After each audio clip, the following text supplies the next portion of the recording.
Saudara-saudara kaum muslimin rahimakumullah. Pada pertemuan terdahulu kita sudah membicarakan orang-orang yang menjadi teman-teman setan dalam kehidupan di dunia ini. Maka pada pertemuan kali ini kita akan membicarakan tentang siapa yang menjadi musuh-musuh setan di dalam kehidupan. Dengan satu catatan, berbahagialah mereka yang menjadi musuh-musuh setan, tetapi celakalah mereka yang menjadi teman-teman setan. Bagaimanapun juga di dalam kehidupan ini, apabila orang telah memproklamirkan bendera permusuhan kepada kita, maka kita tentu seharusnya bersikap waspada dan mawas diri. Demikian juga iblis dan seluruh bala tentaranya yang terdiri daripada setan-setan. Mereka telah mengibarkan bendera permusuhan kepada Nabi Adam dan anak cucunya, kepada kita umat Rasulullah sallallahu alaihi wasallam.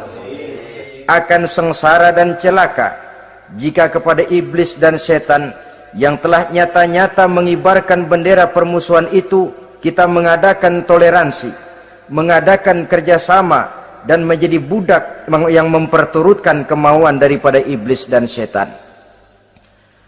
Siapa yang menjadi musuh-musuh setan dalam kehidupan ini? Inilah pertanyaan berikutnya yang diajukan oleh baginda Rasul kepada iblis. Hai iblis, kalau teman-temanmu adalah seperti yang telah engkau jelaskan tadi, sekarang cobalah beritahu saya, siapa di antara umatku yang menjadi musuhmu dalam kehidupan ini? Atas pertanyaan ini iblis laknatullah menjawab, ya Rasul, musuh-musuhku di antara umatmu, pertama anta ya Muhammad. Musuhku yang pertama adalah engkau wahai Muhammad.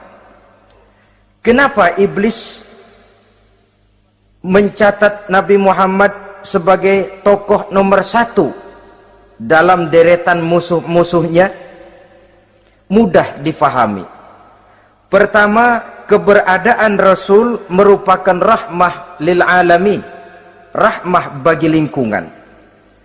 Yang kedua, beliau berfungsi menyelamatkan manusia dari tempat yang gelap gulita, dari tempat kesesatan menuju tempat yang terang benderang, penuh berisi petunjuk dan hidayah dari Allah Subhanahu wa ta'ala.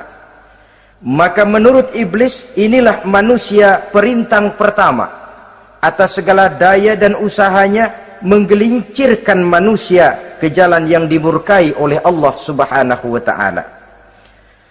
Kalau kita baca sejarah, risalah yang dibawa oleh Nabi Muhammad ini memang merupakan risalah yang membawa rahmah bagi alam sekitarnya. Ada sedikit perbedaan dengan risalah-risalah sebelum beliau. Sepertinya risalah yang dibawa oleh para rasul terdahulu itu mempunyai efek yang langsung pada kehidupan di dunia ini. Nabi Nuh misalnya menyampaikan agama. Hai umatku, ini agama. Umat menentang, turun banjir yang menenggelamkan orang-orang kafir. Azab diturunkan pada waktu itu juga, pada saat nabinya masih hidup. Jadi azabnya itu jenis cash, kontan. Nabi Soleh, hai umatku, ini agama. Mereka menolak, turun gempa bumi yang amat hebat menggulung orang-orang kufur. Nabi Musa, hai umatku, ini agama. Mereka menolak, sebagian ditenggelamkan di Lautan Merah, sementara sebagian lain dikutuk menjadi monyet-monyet yang hina, seperti diceritakan dalam Al-Quranul Karim. Lain dengan Rasulullah Sallallahu Alaihi Wasallam. Bagaimanapun kurang ajarnya umat yang dihadapi oleh beliau, bagaimanapun menentangnya jamaah yang dihadapi oleh beliau, azab tidak turun sepanjang beliau masih hidup. Ini merupakan jaminan dari Allah, wa ma kana Allahu liyu'azzibahum wa anta fihim. Allah sama sekali tidak akan menurunkan azab selama engkau wahai Muhammad masih hidup di tengah-tengah umatmu. Jadi keberadaan Nabi Muhammad merupakan jaminan keselamatan bagi umatnya. Selama beliau masih hidup, azab tidak turun bagaimanapun kurang ajarnya umat. Di sini sedikit bedanya dengan nabi-nabi terdahulu. Juga perbedaan dalam pola dakwah. Nabi Nuh ketika dakwahnya ditolak oleh umat, keluar doanya meminta umatnya ditenggelamkan. Tetapi Nabi kita ketika dilontari batu oleh umat, malah beliau mendoakan umatnya agar memperoleh hidayah. Oleh sikap yang semacam ini, wajar lalu iblis menganggap Nabi Muhammad sebagai musuh ranking pertama. Yang kedua, siapa musuhmu di antara umatku? Yang kedua kata iblis, musuhku Muhammad imamun adil, pemimpin yang adil. Itu yang akan menjadi musuhku di dunia ini. Putus asa iblis menghadapi pemimpin yang adil. Tipu dayanya tidak terkena. Segala tingkah polanya tidak diperturutkan. Imam yang adil, pemimpin yang adil merupakan musuh daripada iblis laknatullah alaih. Apa sebabnya? Karena pemimpin yang adil mempunyai dampak dalam kehidupan di dunia ini. Melindungi orang banyak, menenteramkan orang banyak. Makin aman, tentram, tenang situasi dan kondisi, makin mudah orang melaksanakan ibadah. Makin tekun orang melaksanakan ibadah, makin dekat dia dengan Allah. Makin dekat manusia dengan Allah, makin jauh dia dari iblis. Sebab dua hal ini selalu kontradiktif. Jika kita jauh dari Allah, tentu dekat dengan iblis. Jika kita jauh dari iblis, harus dekat tentu dengan Allah. Dan begitu selanjutnya. Dalam kaitannya dengan kehidupan kita sekarang, saudara-saudara, inilah pentingnya membangun manusia pembangunan. Semua tugas-tugas besar, semua pekerjaan-pekerjaan yang baik harus berangkat dari niat yang baik, berangkat dari hati yang bersih. Siapapun adanya kita, apapun profesi kita. Yang jadi kiai, marilah berangkat dari niat yang bersih. Yang jadi mubalik, marilah berangkat dari niat yang bersih. Niatnya itu mau menghidupkan Islam atau mau cari hidup jual Islam. Kalau mau menghidupkan Islam, mari sama-sama kita berjuang. Tapi kalau mau cari hidup untuk dengan menjual Islam, minggir saja daripada nanti bikin malu. Yang mengurus masjid, mari berangkat dari niat yang bersih. Ngurus masjid itu niatnya mau menghidupkan masjid atau mau cari hidup di dalam masjid. Kalau mau menghidupkan masjid, mari. Tapi kalau mau mencari hidup di dalam masjid, tolong minggir saja daripada nanti bikin aib. Yang jadi orang alim, mari berangkat dari niat yang bersih. Jangan memperjualbelikan fatwa yang halal dikatakan haram, yang haram jadi samar-samar, nanti membingungkan umat. Berangkat dari niat yang bersih, membangun manusia pembangunan. Ini barangkali istilah yang lebih kena. Saudara-saudara kaum muslimin rahimakumullah, setiap kita pada hakikatnya punya bakat. Secara fitrah yang kita bawa, bakat apapun kita ini punya. Saudara punya bakat jadi pemimpin, saudara pun punya bakat jadi pengkhianat. Saudara punya bakat jadi orang soleh, saudara juga punya bakat jadi orang salah. Saudara punya bakat jadi orang besar, saudara pun punya bakat jadi orang hina. Seluruh bakat ada di dalam diri kita. Tinggal nanti pertumbuhannya mana yang lebih subur. Saudara punya sifat berani, saudara pun punya sifat takut. Seberani-beraninya orang mesti ada sifat takutnya. Nanti mana yang tumbuh lebih subur? Kalau takutnya tumbuh lebih subur, dia akan jadi orang penakut. Kalau beraninya yang tumbuh lebih subur, dipupuk oleh lingkungan, pendidikan dan sebagainya, dia akan tumbuh jadi orang pemberani. Oleh karena itu, Agama merupakan lingkungan yang subur untuk menumbuhkan benih-benih yang baik yang kita bawa bersamaan dengan lahirnya kita ke alam dunia ini. Setiap kita, saya, saudara, punya bakat jadi pemimpin, punya bakat jadi pengkhianat, punya bakat jadi pengabdi, punya bakat jadi koruptor, punya bakat jadi pemelihara, punya bakat jadi perusak. Tinggal nanti lingkungan pendidikan yang menumbuhkan mana yang tumbuh lebih subur. Kalau lingkungan saudara lingkungan maling, maka sifat pengkhianat akan tumbuh lebih subur. Kalau nanti saudara jadi pemimpin, insya Allah korupsi. Lingkungan yang menumbuhkan sifat mengabdi, sifat berbuat tanpa pamrih, dikalahkan oleh sifat pengkhianat dan korupsi itu yang dibentuk oleh lingkungan, pendidikan, pengalaman dan sebagainya. Oleh karena itu, secara dini agama menanamkan, menyuburkan fitrah-fitrah yang baik yang kita bawa bersamaan dengan hadirnya kita dalam kehidupan ini. Sebab itu seorang penyair bernama Syauqi mengatakan dalam sebaik syairnya, waladatka ummuka ya ibna adam bakian wan nasu haulaka yadhakuna surura. Hai manusia, pada saat kamu dilahirkan kamu menangis dan orang lain di sekelilingmu ketawa. Kakek senyum dapat cucu baru, paman gembira dapat keponakan baru, sementara kita yang lahir menangis. Betul apa benar? Apa ada saudara yang begitu dilahirkan terus nyengir? Saya kira kabur dukunnya itu.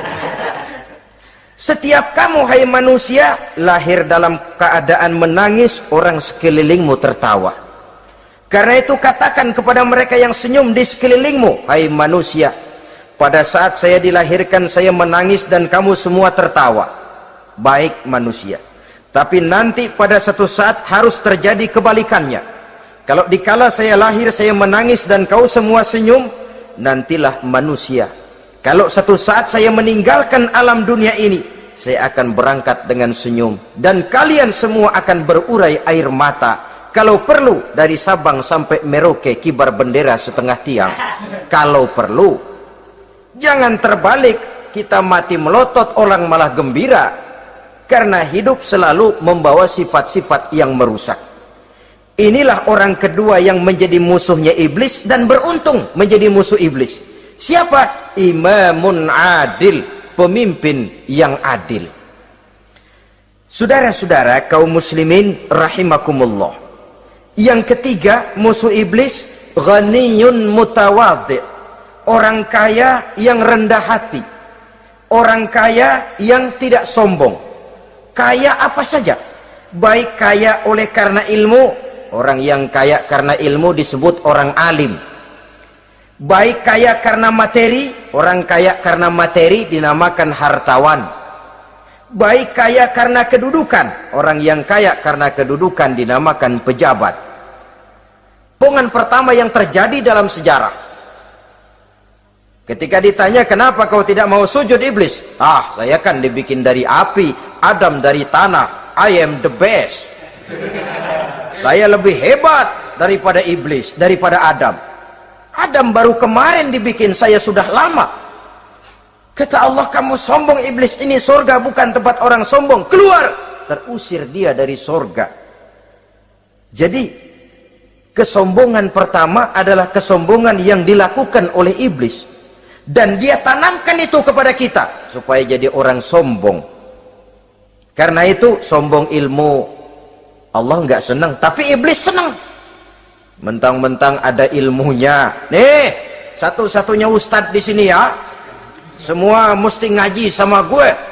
Kalau nggak ngaji sama gue, Islamnya kurang tapi bener. Sombong karena ilmu. Sombong karena pangkat. Mentang-mentang pakai bintang di pundak, jalan pundak duluan. Yang wajar saja hidup ini. Sombong harta pun begitu. Kaum muslimin rahimakumullah. Orang kaya yang rendah hati dimusuhi oleh iblis, tapi dicintai Allah. dicintai Rasul, dicintai malaikat. Caranya bagaimana? Kembali kepada satu kesadaran bahwa pada saat terlahir ke alam dunia ini tidak ada yang pernah kita bawa. Kalau sekarang kita punya rumah, punya kebun, punya kendaraan, punya pabrik, punya segala macam benda, apa itu? Titipan. Pada suatu saat akan diambil kembali oleh yang menitipnya. Kalau titipan itu pandai kita jaga, pandai kita syukuri, titipan akan makin banyak. Sama juga kita dalam kehidupan. Kalau orang bisa kita percaya, saya mau pergi ke luar negeri, rumah saya titip kepada tetangga. Saya pulang dari luar negeri, isi rumah tetap tidak berkurang, malah dibersihi, malah disapu, dihilangkan kotorannya. Tentu bukan main syukur saya, girang saya. Akan bertambah kepercayaan saya untuk menitipkan apa saja. Ini makna la in syakartum la azidannakum wa la in kafartum inna azabi lasyadid. Kalau kamu pandai bersyukur, aku tambah nikmat. Tapi kalau kamu ingkar, azabku teramat pedih. Artinya apa? Nikmat bisa berubah menjadi azab kalau kita tidak pandai mensyukurinya. Ma'asyiral muslimin rahimakumullah, orang yang kaya ilmu lalu rendah hati, tidak selalu ingin menonjolkan diri. Kadang-kadang yang tanggung ini yang bikin berabe. Alim bener enggak, geblek bener juga enggak. Yang sedikit-sedikit mau nonjolin diri. Kalau enggak jadi imam enggak mau ke masjid, enggak jadi imam enggak mau ke musola. Pokoknya kalau enggak jadi imam marahan sama musola. Macam mana? Saudara-saudara kaum muslimin, rendah hati, tidak selalu ingin menonjolkan. Sebab orang yang selalu ingin menonjolkan dirinya biasanya orang yang kekurangan kepercayaan kepada kemampuan dirinya sendiri. Dia selalu ingin dinomorsatukan, dia selalu ingin ditempatkan pada ranking teratas. Dia tidak percaya diri. Orang yang percaya diri dapat bersikap wajar dalam kehidupan. Begitu juga kaya karena harta, dengan menyadari bahwa harta bagaimanapun banyaknya titipan dari Allah, pada suatu saat akan kembali. Dia harus dimanfaatkan sesuai dengan kehendak yang menitipnya. Begitu juga kaya oleh karena pangkat, kedudukan dan jabatan, pada suatu saat jabatan itu akan hilang dari diri kita. Karenanya sering saya jelaskan bahwa pangkat di dunia ini yang paling tinggi pensiun. Titel yang paling akhir almarhum. Saudara setuju atau tidak, titel itu akan saudara dapat. Bagaimanapun kita cinta kepada pangkat, kedudukan, entoh pada akhirnya suatu saat akan sampai kepada posisi yang namanya pensiun. Kalau sadarlah kita kepada pemikiran ke arah sana, maka untuk mencapai kekayaan, baik kekayaan harta, kekayaan kedudukan, tidak lalu menghalalkan segala cara untuk mencapai tujuan, tapi dibatasi oleh norma dan kaedah yang harus dia taati, baik kaedah agama maupun kaedah bernegara. Inilah orang ketiga yang menjadi musuhnya iblis, orang kaya yang rendah hati, orang kaya yang tidak sombong. Yang keempat, saudara-saudara, tajirun shadiq, pedagang, pengusaha yang jujur. Iblis gedek betul, benci bukan main sama pengusaha, sama pedagang yang jujur, yang tidak ngurangi timbangan, tidak nipu pembeli, tidak barang yang jelek dibilang bagus, atau yang bagus di atas yang jelek di bawah, atau dicampur yang baik dengan yang jelek supaya kelihatan semuanya jadi baik. Semua orang ingin untung, tidak ada kecuali siapapun orangnya, dan itu wajar. Setiap manusia ingin mendapat keuntungan, kalau perlu dengan modal minimal mencapai keuntungan maksimal, seperti yang diajarkan oleh teori ekonomi. Itu kan yang namanya produktif kan. Satu usaha dinamakan produktif, bagaimana kita mengeluarkan modal minimal bisa mencapai keuntungan maksimal. Silakan. Bahwa manusia ingin untung itu insting, naluri, fitrah. Tidak ada orang yang mau rugi. Tapi cara mencapai keuntungan itu yang membedakan antara seorang muslim dengan yang bukan muslim. Sudah pernah saya sampaikan, apabila kaum pengusaha, para pedagang sudah dijangkiti penyakit yang tidak jujur, yang akan timbul adalah kekacauan ekonomi. Kekacauan ekonomi bisa menimbulkan revolusi sosial, dan revolusi sosial merupakan kiamat satu generasi. Semua kericuhan hampir bermuara dari perut, dan itu ekonomi. Orang nodong perut, orang korupsi perut. Ya walaupun korupsi kalau sudah kelas kakap tidak lagi sekedar urusan perut. Ya perut apa yang diurusin kalau korupsinya miliaran itu? Perut jin barangkali. Saudara-saudara kaum muslimin rahimakumullah. Oleh karena itu, pedagang yang jujur, pengusaha yang jujur, ini merupakan musuh iblis. Iblis tidak senang kalau ada pengusaha yang jujur. Iblis tidak senang kalau ada pedagang yang jujur. Tapi iblis akan tepuk tangan kalau pedagang sudah selingkuh, kalau pengusaha sudah nipu. Ada orang bilang, sekarang mah kalau jujur-jujur bener nggak makan apa-apa dong kita. Sebab katanya jangan lagi nyari yang halal, sekarang ini yang haram aja seret. Rupanya sering masang undian nggak pernah kena. Lalu bilang jangan yang halal, yang haram aja nggak kena-kena katanya. Sebenarnya bukan itu masalahnya, saudara-saudara. Bukan itu masalahnya. Masalahnya ialah bahwa kejujuran membawa keberkahan. Ini kalau kita berpikir dengan kacamata agama. Keberkahan merupakan sumber ketenangan. Dan ketenangan ini tidak bisa dibeli dengan materi yang bagaimanapun banyaknya. Walaupun kita punya percetakan duit, ketenangan itu nggak bisa dibeli. Jangankan cuma punya duit banyak, percetakan duit saudara punya, mau membeli ketenangan yang berasal dari keberkahan, sulit. Jadi kejujuran membawa keberkahan, keberkahan membawa ketenangan. Jangan macam dulu tukang sol sepatu. Ditanya oleh temannya, "Bang, ngesol satu hari dapat berapa?" 200 rupiah. Sembayang enggak? Enggak. Islam? Islam, kalau Islam mah. Kata temannya, sembayang dah, kali aja besok dapat rezeki lebih banyak. Yang benar, iya, sebab kalau orang sholat itu Allah dekat, nanti rezekinya ditambah. Bener? Bener. Subuh sembayang dia, bisa sembayang sarapan, berangkat ke tempat dia ngesol, mangkal. Dari pagi sampai jam 11 belum ada juga yang ngesol. Mulai bimbang hatinya. Katanya kalau sembayang rezeki tambah, tadi sembayang subuh sampai gini hari belum ada yang ngesol. Cobaan kali, sabar. Datang sholat zohor, habis zohor nunggu lagi, belum juga ada yang datang ngesol. Udah mau pulang hampir maghrib, baru datang satu orang dandanin sendal jepit putus.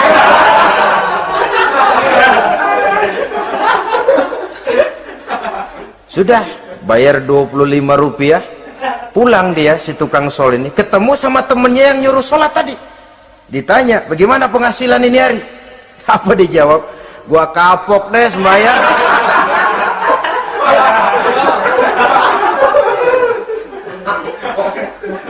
Kemarin nggak sembahyang dapat 200, sekarang begitu sembahyang jigo.